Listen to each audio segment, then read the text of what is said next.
So what's up guys, welcome to the whole new series which is named by name of Basic of Stock Market. So जब मैंने stock market के बारे में सीखना शुरू किया था, सबसे ज़्यादा जो मेरे को प्रॉब्लम आई थी वो यही थी कि कुछ भी सिस्टमाइज नहीं था, सब कुछ मिक्स था और सारी चीज़ें सीख के उसको ज्वाइन करके पता चला था कि क्या कैसे एग्जीक्यूट होता है। सो ये सीरीज़ मैंने बनाई है उन लोगों के लिए जिनको बिल्कुल स्टार्टिंग से स्टॉक मार्केट के बारे में सीखना है और आगे सीख के स्टॉक मार्केट में कुछ करना है। सो हम शुरू करते हैं। Basic of stock market series की 3 सीरीज़ आएंगी। जो ये सीरीज़ जो कह रहा हूँ बेसिक ऑफ स्टॉक मार्केट एक कंप्लीट 3 सीरीज़ में डिवाइडेड है, जिसके अंदर हम पहली सीरीज़ के अंदर डिस्कस करेंगे कि बेसिक जार्गन्स क्या होते हैं। बेसिक जार्गन्स की जब मैं बात करता हूँ तो बेसिक जार्गन्स का मतलब होता है बेसिक कीवर्ड्स। कीवर्ड्स मतलब कि इसके अंदर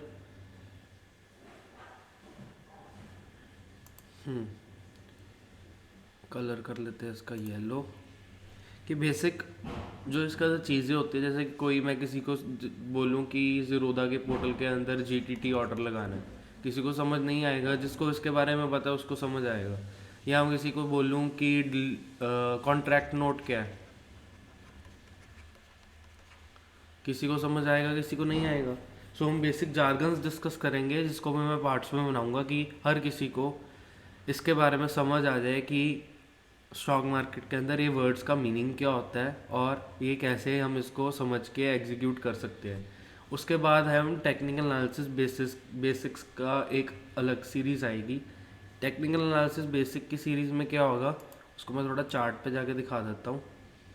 हम कैनवास की स्लाइड से बाहर जाते हैं।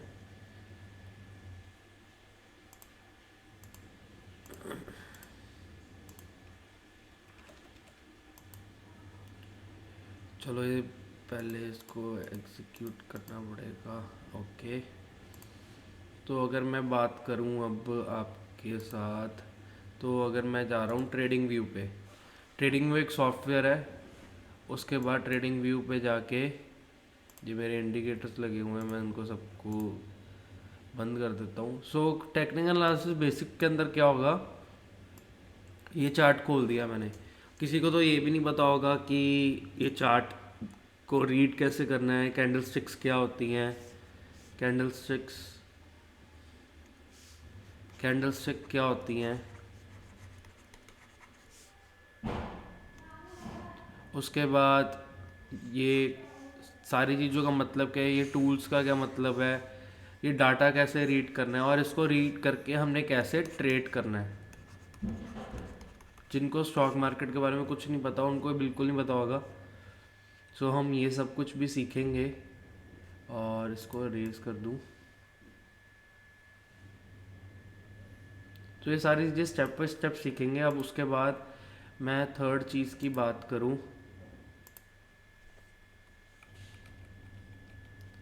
वो है इक्विटी ट्रेडिंग स्ट्रेटजीज। जो मैंने वो अभी चार्ट खोला था ना, उसके अंदर कुछ स्ट्रेटजीज लगानी पड़ती हैं जिसके वजह से जो टेक्निकल एनालिसिस्ट होते हैं उनको पता चल जाता है कि मार्केट ऊपर जाएगी कि मार्केट नीचे जाएगी।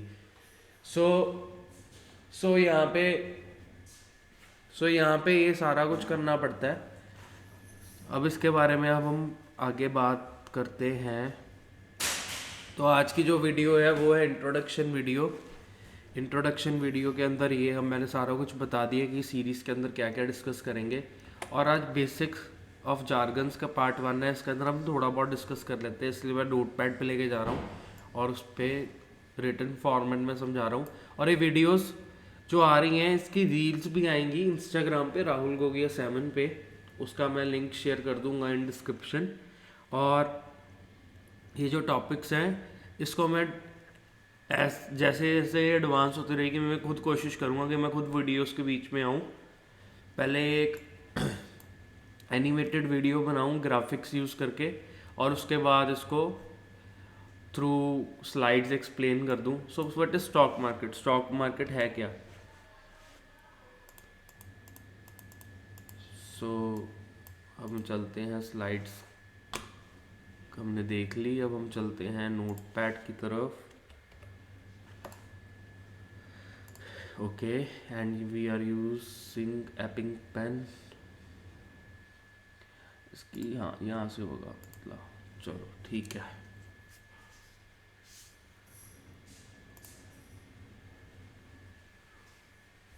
सो स्टॉक मार्केट है क्या? सिंपल मार्केट वर्ड से समझ आता है कि यहाँ पे स्टॉक्स की बाय सेल होती है। मैं इसको बहुत सिंपल रखूँगा। अगर आप यूट्यूब पे जाके बाकी वीडियोस देखोगे तो उसके अंदर आप कंफ्यूज हो जाओगे यार, कि वो एक्सप्लेन कर रहे हैं कि ऐसे ओरिजिनेट हुआ था, ऐसे हुआ था। सो ये था कि बस सिंपल स्टॉक मार्केट के अंदर आपके अंदर स्टॉक्स की बाय सेल होती है। इसके अंदर इंडेक्स भी होता है, एक स्टॉक्स होते हैं, इंडेक्स। इंडेक्स यहाँ पे दो हैं, तीन हैं अब, Nifty, bank Nifty, Fin Nifty, जिनके अंदर मेनली ट्रेडिंग वॉल्यूम में होती है। वॉल्यूम में होती है मतलब कि ज़्यादा लोग इसके अंदर पार्टिसिपेट करते हैं, participation more.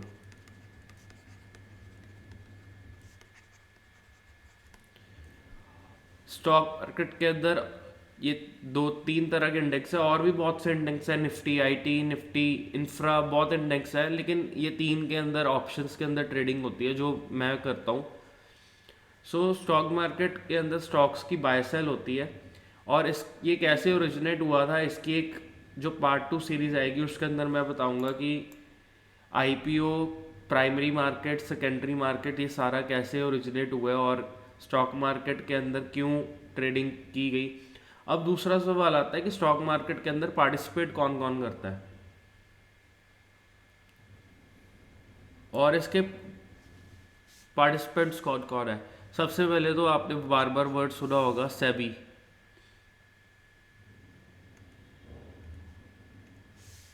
SEBI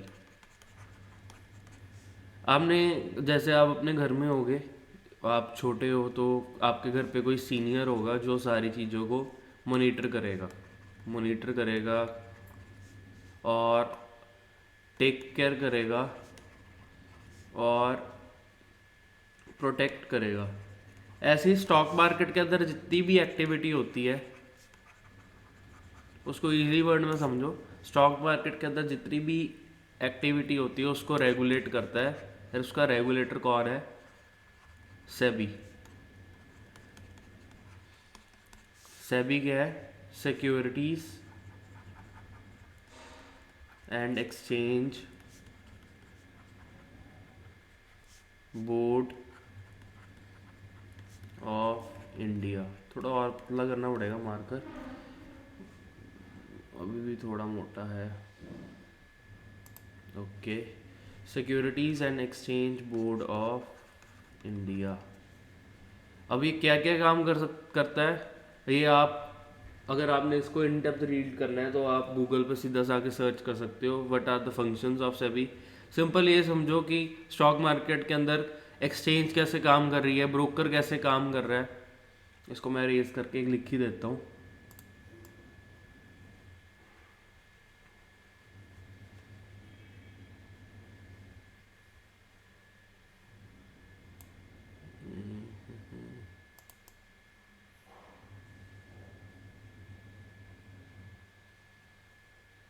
slides are comparatively easy to explain, लेकिन स्लाइड से ज़्यादा वीडियो ट्राई करूँगा कि वीडियो में मैं एक्सप्लेन कर पाऊँ। ठीक है, एक्सचेंज कैसे काम कर रही है, ब्रोकर कैसे काम कर रहा है, पार्टिसिपेंट्स कैसे काम कर रहे हैं, इन सबको ऑब्जर्व करता है सेबी। ठीक है, उसके बाद स्टॉक मार्केट में पार्टिसिपेट कौन कौन करता है। आपने कभी सोचा है कि आप के लिए पार्टिसिपेट करते हो कि बहुत ज़्यादा लोग पार्टिसिपेट करते हैं, और करता है तो कौन कौन करता है।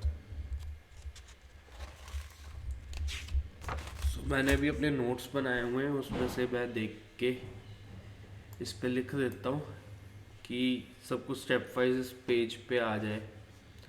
सो आप सबसे पहले एक चीज़ सोचो कि आप कोई इंश्योरेंस कंपनी है, इसके अंदर स्टॉक मार्केट के अंदर पार्टिसिपेट करना ज़रूरी है क्यों? इंश्योरेंस कंपनी है, आप इंश्योरेंस करा रहे हो 1 L की, 1 लाख की, लेट बी बेसिक, आप सिर्फ प्रीमियम दे रहे हो 2,000, और साल के अंदर अंदर अगर आपका एक्सीडेंट हो जाता है या आपकी डेथ हो जाती है तो आपको कितना एडवांटेज देगी इंश्योरेंस कंपनी? 1 L आपकी फैमिली को मिल जाएगा भाई। 2,000 दे के 1 लाख, 50x आपको लिवरेज मिल रही है। लिवरेज और मार्जिन भी हम डिस्कस करेंगे बेसिक जार्गन के अंदर। 50x आपको फ़ायदा मिल रहा है, ये कैसे हो रहा है? क्योंकि ये हो पा रहा है स्टॉक मार्केट की वजह से। जितने भी इंश्योरेंस कंपनीज हैं, लेट इट बी LIC और रिलायंस जनरल, ये सारे पैसा अपना इन्वेस्ट करते हैं स्टॉक मार्केट में, और उसको ऑप्शंस ट्रेडिंग की वजह से ग्रो करके दे आर अर्निंग मिलियंस, और लोगों को रिफंड भी कर रहे हैं, और they are making money through stock market. So अगर ये तो हमने इनफॉर्मल वे में बात करी, अब फॉर्मल वे में बात करें तो कौन कौन पार्टिसिपेट करता है, मैं लिख देता हूँ।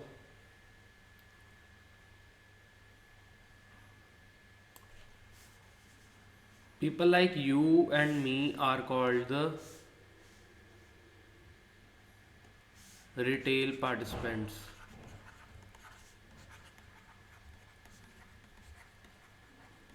Domestic, because we are living in India and investing in India. उसके बाद जो बाहर से इन्वेस्ट करेंगे वो होंगे NRI। उसके बाद जो इंडिया के बड़े इंस्टीट्यूशंस इन्वेस्ट करेंगे, जो बहुत लार्ज स्केल पे इन्वेस्ट करेंगे, वो होंगे डोमेस्टिक इंस्टीट्यूशंस। आपने कभी जब रिपोर्ट आती है ना, या CNBC पे आप देखोगे तो उसकी रिपोर्ट आती है कि आज कितने करोड़ की बाइंग हुई, कितने करोड़ की सेलिंग हुई, तो एक वर्ड लिखा होता है DI, डोमेस्टिक इंस्टीट्यूशन इन्वेस्टर्स। वो यही है जो बड़े बड़े इंस्टीट्यूशन है like LIC and other institute जो स्टॉक मार्केट में इन्वेस्ट करते हैं। Fourth, AMC, asset management companies, asset management company. Mutual funds होते हैं ये। असेट का मतलब कि जो लोगों के पैसे मैनेज करते हैं और उनको ग्रो करके देते हैं, जो लार्ज स्केल पे काम करते हैं। म्यूचुअल फंड्स हो गए, इन्वेस्टमेंट हाउसेज हो गए, ये बड़ी बड़ी कंपनीज होती हैं। और इसी तरह फॉरेन इंस्टीट्यूशनल इन्वेस्टर्स, ये बहुत ज़्यादा रोल प्ले करते हैं। इसके ऊपर जब मैं आगे एक वीडियो पूरी बनाऊंगा कि FIs का रोल क्या है इंडियन मार्केट्स में, तब आपको इन डेप्थ समझ आ जाएगा FIs। इनके एक बाय और सेल से लार्ज क्वांटिटी से इंडिया के स्टॉक मार्केट में लार्ज मूव एक्सपेक्टेड होते हैं, आइदर ऑन द अपसाइड और either on the downside. Foreign institutional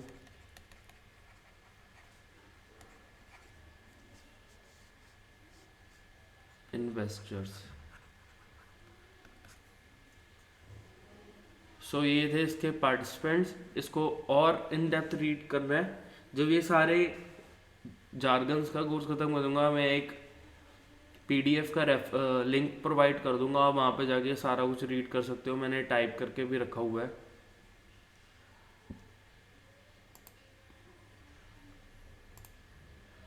और अब हम और क्या डिस्कस कर रहे थे? We have discussed about the stock market है क्या, लोग पैसे क्यों इन्वेस्ट करते हैं, because they get a good ROI, return on investment.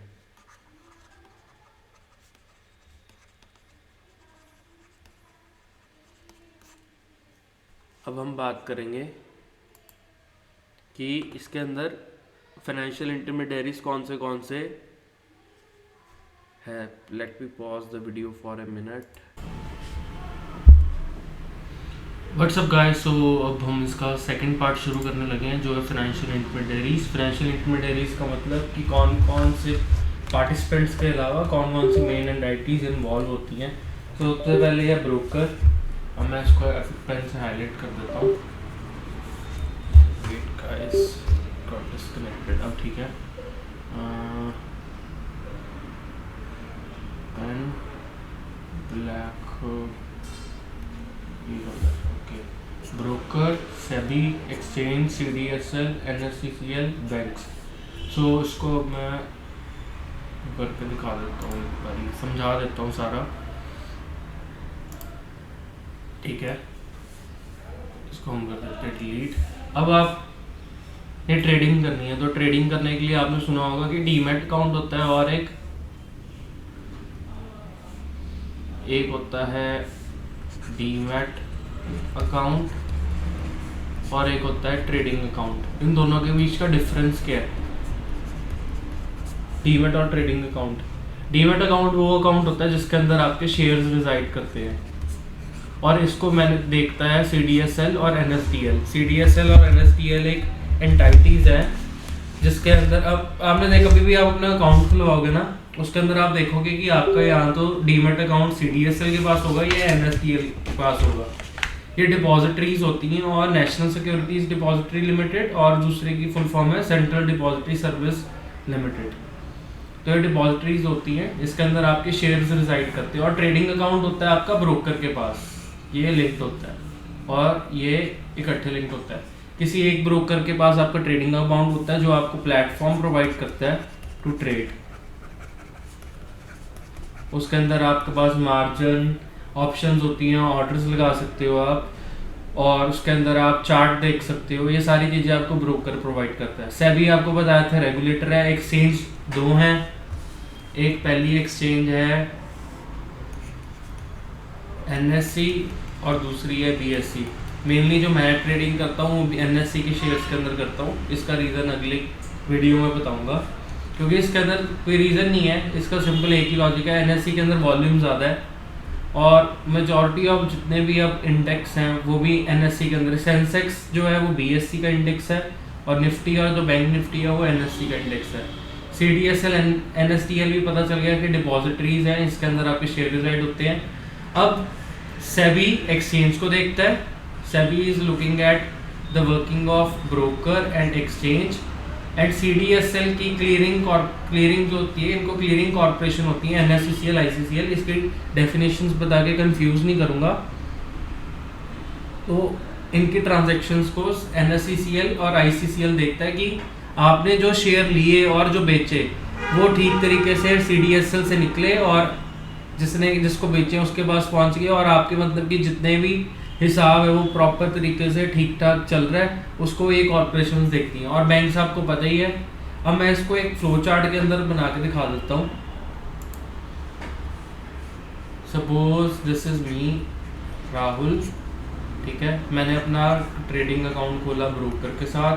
Broker trade कर रहा है एक्सचेंज के साथ, NSE के साथ, और इसको देख रहा है, इन दोनों को देख रहा है सेबी। ब्रोकर के साथ मेरा है बैंक अकाउंट लिंक, और बैंक अकाउंट जो लिंक्ड है, और ब्रोकर के जो NSE के साथ एक्सचेंज लिंक है, ये मेरा ट्रेडिंग अकाउंट है, ट्रेडिंग अकाउंट TAC। और इसके साथ मेरा लिंक है डिपॉजिटरी के साथ, मेरे शेयर्स पड़े हैं। मतलब मैं NSE के साथ एक्सचेंज के साथ शेयर्स की ट्रेडिंग करूंगा, और मैं जो शेयर्स खरीदूंगा वो मेरे रिजाइड करेंगे डिपॉजिटरी के अंदर, जो कि है NSDL या CDSL, ठीक है। और इसकी क्लियरिंग को कॉर्पोरेशन को कौन देखेगा? कॉर्पोरेशन देखेंगे दो, NSCCL और ICCL। सो आज के लिए इतना ही था। Thank you guys. अब अगली वीडियो के अंदर मैं ट्राई करूंगा, और ये जो कि अभी समझाया है इसकी मैं शॉर्ट्स बना दूंगा एक एक टॉपिक की, कि समझना इजी रहे। और अगली वीडियो में कोशिश करूंगा कि थोड़ा प्रेजेंटेशन और इम्प्रूव हो। और thank you guys, share it with your friends and keep supporting. Thank you.